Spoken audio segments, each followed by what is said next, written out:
मेरे YouTube channel gardening of plants में। आज टुडे देखेंगे हम पॉलिनेशन।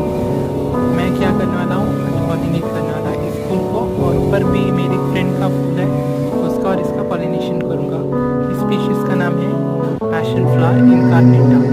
ऊपर जो है, और जो स्पीशीज़ है उसका नाम है पैशन फ्लावर पैशनेटा क्रोएलिटा। थोड़ा सा मेरा उच्चारण खराब हो सकता है, बट ये दोनों स्पीशीज़ है।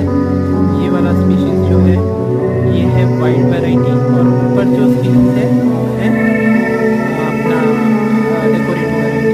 आज मैं पैशन फ्लावर का पॉलिनेशन करूँगा।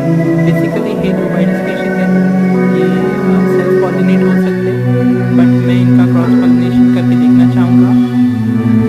मैं पोलन्स को कलेक्ट करता हूँ ऊपर जाके, और फिर इसको क्रॉस पॉलिनेट करेंगे।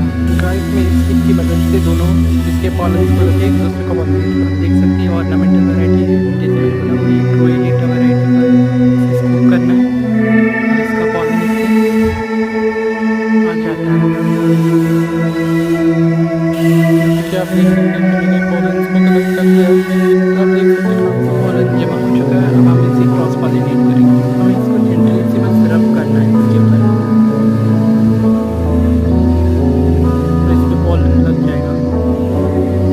अच्छे से पोलन को रब करेंगे।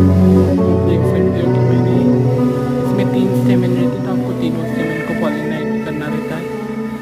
आप एक को करोगे तो ठीक से वो बनेगा नहीं, फूल फ्रूट नहीं बनेगा ठीक से।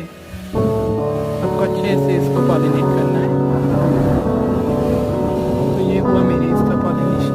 अब इस स्टिग्मा में मैं इसका पॉलन लेने वाला हूँ, इसके कि इनका पॉलिनेशन होगा। यू नो, एक और बात बताता हूँ कि पैशन फ्लावर की बहुत सारे वैरायटीज सेल्फ पॉलिनेट नहीं हो सकती। ये वैरायटी हालांकि वाइल्ड है और ये पॉलिनेट हो सकती है।